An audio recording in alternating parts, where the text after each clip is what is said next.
Well, the hits keep coming. Tonight, another Obamacare delay, and this one hitting you directly in the pocketbook.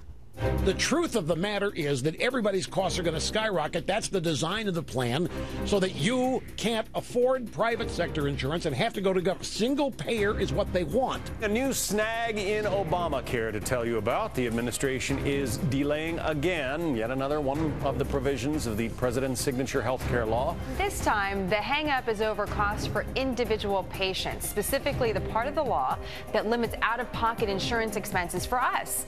That will be pushed back to 2015. Obamacare is called the Affordable Care Act. This was the affordable part.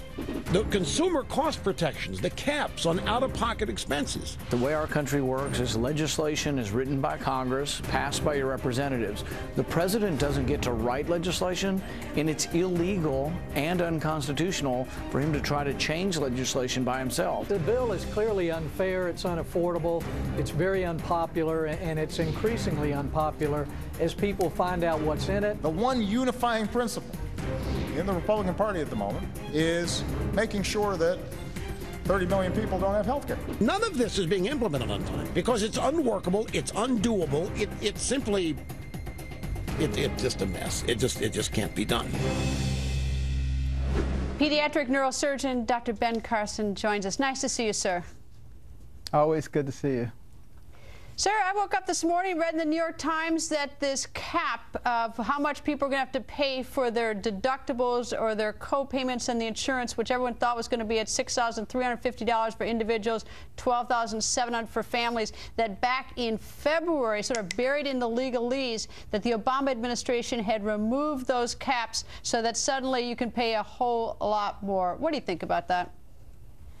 Well, I think it's pretty awful, actually, but I'm not surprised because, you know, as we roll out this health care bill and you see more and more of the things that are happening to people, you know, we're exempting, you know, big corporations. In this case, we're helping out the insurance companies.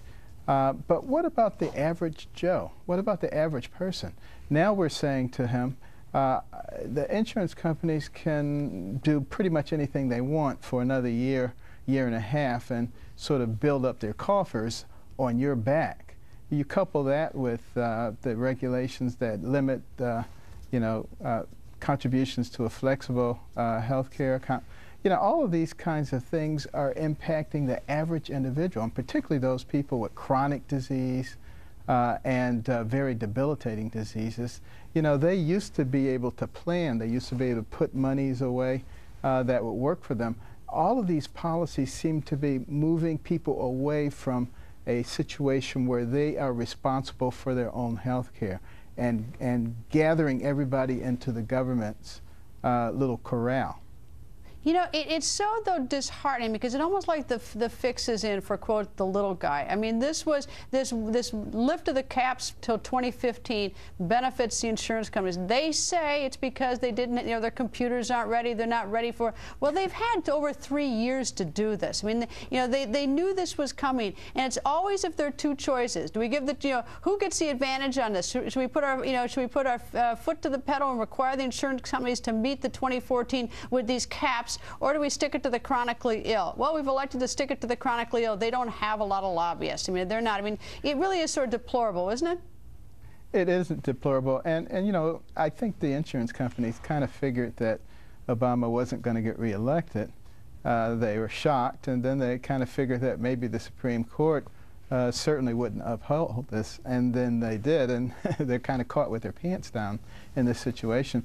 But honestly, we're all caught with our pants down. We're all going to suffer the consequences of this. We keep delaying things. Why don't we just delay the whole bill permanently and come up with a real solution that really is affordable and that really will take care of everybody? I'm sure we can do that. I've talked to a lot of people with a lot of extraordinarily good ideas. And if we didn't make it into, you know, a political football, we are Americans. We're capable of solving problems if we really want to. Did you have a sense that when we crafted this Obamacare that they talked to doctors and patients, or did they talk to money crunchers and insurance companies? Well, I think they talked to people who they thought would agree with them. I mean, they talked to me. And, you know, I was talking to person, actually making some good suggestions. We were having a good conversation. And then they said, what did you do for the president during the election? And I said, well, I'm an independent. That was the end of that conversation. And then a couple of months later, they felt maybe badly, so they called me again. I was teaching a class. I said, I'm in the middle of a class. Can I talk to you in 40 minutes? They were incensed. That was the end of that conversation. So I guess they did try to talk to some people, but perhaps the conversations didn't go in the way that they wanted them to, and they moved in another direction. I think there, again, are a lot of people who have a lot of good ideas. The HSAs, health savings accounts, are a tremendous idea. It puts people in charge of their own health care. Dr. Carson, as always, thank you very much, sir. Thank you very much, Greta.